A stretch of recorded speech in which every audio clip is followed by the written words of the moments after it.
Bonjour à toutes et à tous. Je vous souhaite la bienvenue dans cette vidéo.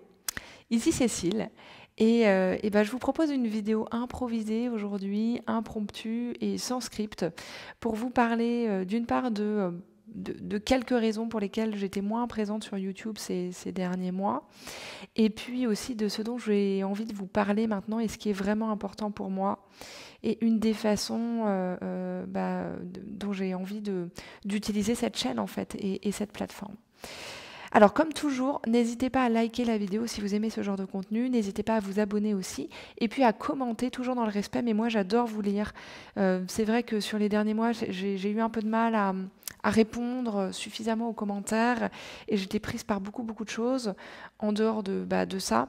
Mais voilà, en tout cas, sachez que je les lis et que ça me fait grand plaisir quand vous commentez.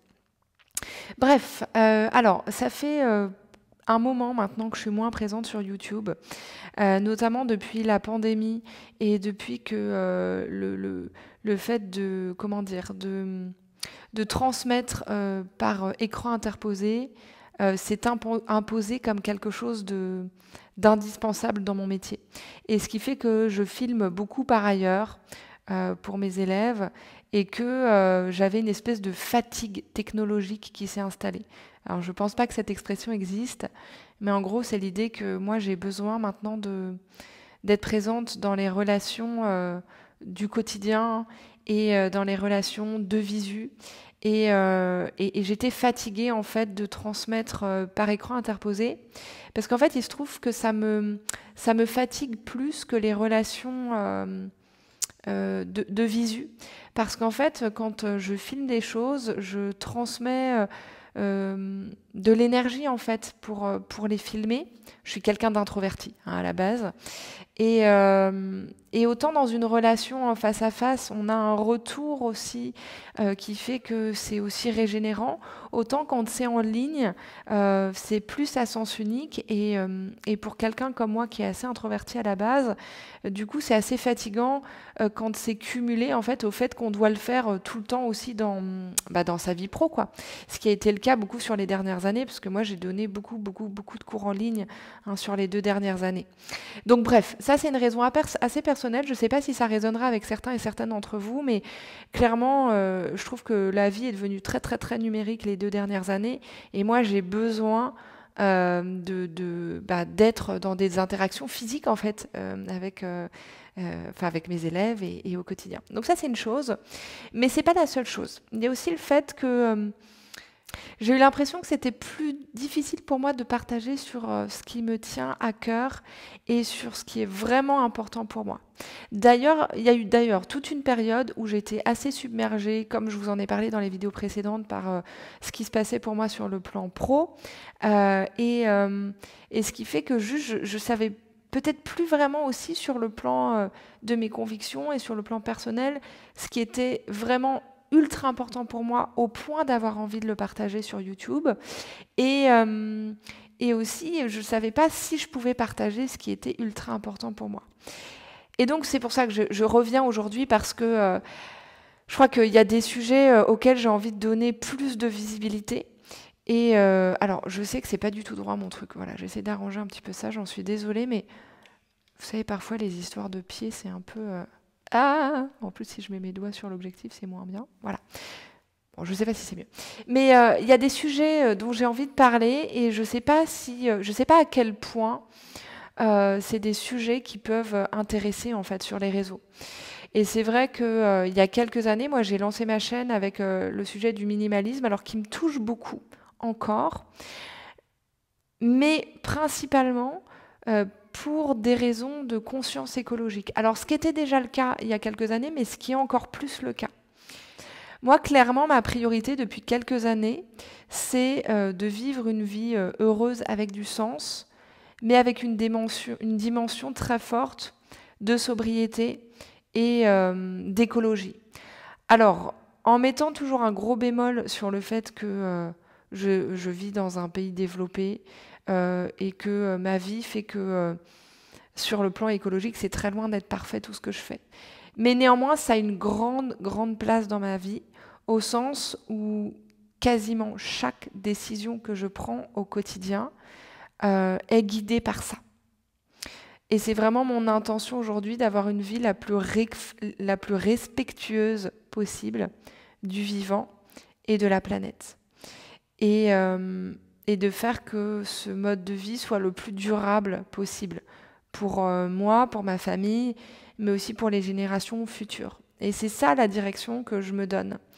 Et c'est très dramatique, je trouve, dit comme ça, parce que en plus la situation aujourd'hui est en fait assez dramatique, même si on en parle très peu. Mon conjoint me disait hier que dans les médias principaux, que je ne consulte pas forcément, seulement 2% du temps ces derniers jours avait été accordé au rapport du GIEC, donc le dernier rapport qui parle justement de ce qu'on doit faire là maintenant dans les 3 ans pour qu'en gros ça se passe à peu près correctement dans les prochaines décennies sur le plan écologique. Donc 2% du temps contre une majorité du temps qui était consacrée au gel et à la neige ces derniers jours. Et du coup, je ne sais pas à quel point on a toutes et tous conscience de ces enjeux aujourd'hui. Et j'espère que oui, mais en fait, j'en suis pas sûre. Et c'est des sujets qui me tiennent énormément à cœur. Et aujourd'hui, bon, je vous en parle parce que c'est vrai que j'ai eu plusieurs insomnies ces derniers jours à cause de ces sujets-là. Parce que, bon, je ne veux pas parler de politique directement sur YouTube, mais on est en pleine campagne présidentielle et on dirait que presque tout le monde s'en fiche, alors que le sujet, il est majeur. Ça fait partie aussi des raisons pour lesquelles j'ai pas envie de parler de développement personnel ces mois-ci. Parce que, alors moi, je pratique le yoga et j'enseigne le yoga et le développement personnel avec des gros guillemets, ça fait partie de ma vie. Mais je trouve qu'il y a beaucoup de dérives dans ce milieu sur une espèce de côté où on ne prend en compte que notre personne individuelle et pas le collectif et pas la planète et pas les autres. Et moi, j'ai envie de dire que finalement, ce qui va nous développer le plus personnellement, c'est de nous engager pour ce qui nous tient à cœur. Et pour moi, le développement personnel dans ma vie aujourd'hui, c'est ma pratique du yoga, parce que je médite et parce que je prends soin de mon corps et de mon esprit pour être bien, pour ma santé mentale, pour ma santé physique et pour pouvoir agir autour de moi. Et voilà, et c'est ça, si vous voulez, mon développement personnel. Et après, j'explore toujours différentes pistes, mais j'essaye de garder en tête et d'avoir conscience du fait que mon ego et ma personne n'est pas ce qu'il y a de plus important dans le monde. Que, en fait, enfin, si, mais non en même temps. C'est pas forcément très clair ce que je vous dis là tout de suite, mais en fait, on est tous et toutes interdépendants. On dépend toutes et tous des autres et de la planète. Et on est tous et toutes un maillon de cette immense chaîne qu'est l'humanité et qu'est le vivant. Et en gros, se regarder le nombril, c'est cool, mais c'est pas ça, au final, qui va nous sauver, je crois, et qui va nous permettre de grandir intérieurement. Bien sûr qu'il y a une part d'introspection qui est indispensable, et je suis la première à le dire, encore une fois, j'enseigne le yoga, la méditation, toutes ces pratiques-là. Et bien sûr qu'il faut prendre soin de notre santé physique et mentale. Mais au-delà de ça, ça s'inscrit dans quelque chose de plus grand, je crois, qui est notre interdépendance les uns avec les autres, et notre interdépendance avec tout ce qui est vivant et tout ce qui existe dans ce monde. Et aujourd'hui, c'est ça pour moi qui est vraiment important. Et aujourd'hui, ma mission, du coup, c'est de, je trouve, de développer cette conscience de ça. Et de se rappeler que chaque décision que l'on prend au quotidien, elle a un impact sur nous, mais aussi sur les autres, et aussi sur le monde.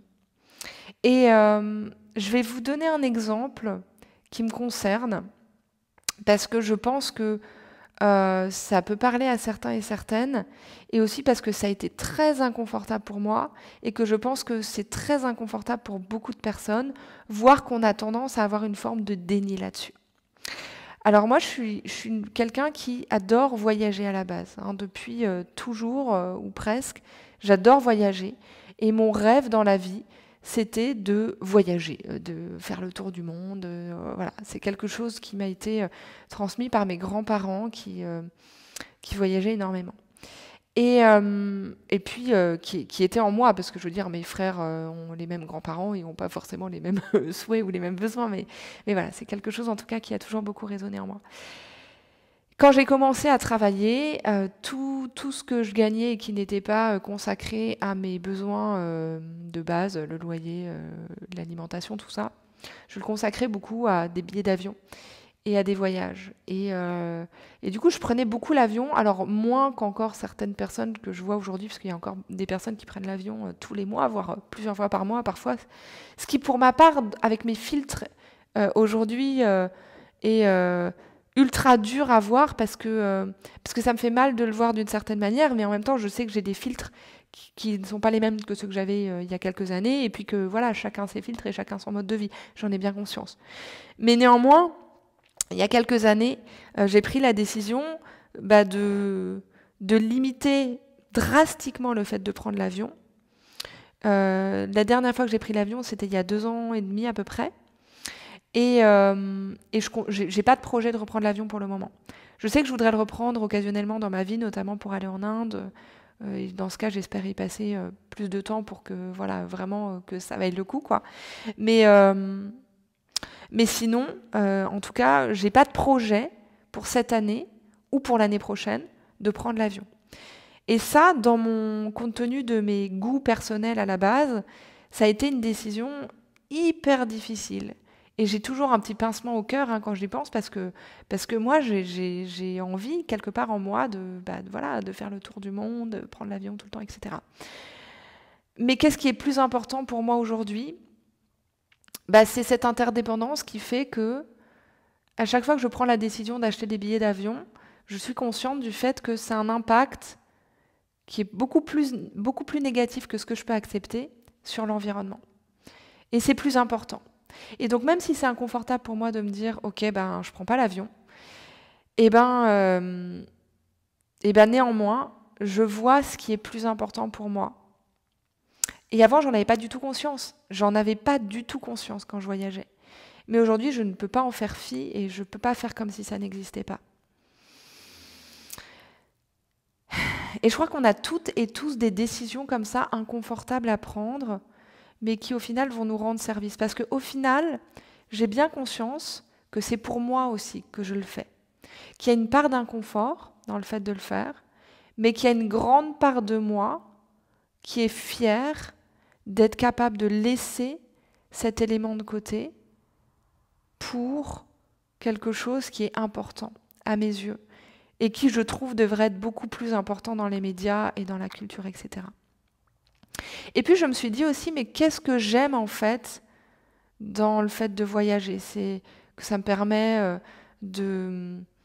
d'exprimer ma curiosité, de rencontrer l'autre, d'entendre parler différentes langues, d'avoir accès à d'autres cultures, de voir des choses inconnues. C'est tout ça en fait que j'aime dans le voyage. Et je me suis rendu compte que tout ça, c'est accessible sans prendre l'avion. Et que voilà, moi aujourd'hui, j'essaie de côtoyer aussi des personnes qui m'ouvrent à d'autres cultures, d'avoir des pratiques qui m'ouvrent à d'autres cultures, d'aller voir des choses inconnues dans mon pays, dans ma région, ou à une distance relativement raisonnable. Ça peut être à l'étranger, mais simplement à une distance raisonnable sur le plan de la dépense énergétique pour y aller. Voilà, aujourd'hui, on a la chance, entre guillemets, après cette pandémie, que beaucoup de gens de beaucoup de pays aient mis à disposition des contenus. Vous voyez, moi, je suis des formations, par exemple, avec des profs qui sont à Bali, et j'entends les coqs derrière qui chantent. Et bon, je suis allée à Bali il y a très longtemps, à l'époque où je ne me posais pas ces questions-là, mais ça me rappelle du coup tout ça. Et on a accès en fait au monde entier sans forcément prendre l'avion. Et donc ça, c'est quelque chose dont j'essaie de profiter. Et puis en même temps, j'essaie de profiter de ce que m'offre ma région, mon pays, les pays autour de moi auxquels je peux accéder sans avion, etc. Et ma vie n'est pas moins heureuse et pas moins épanouie.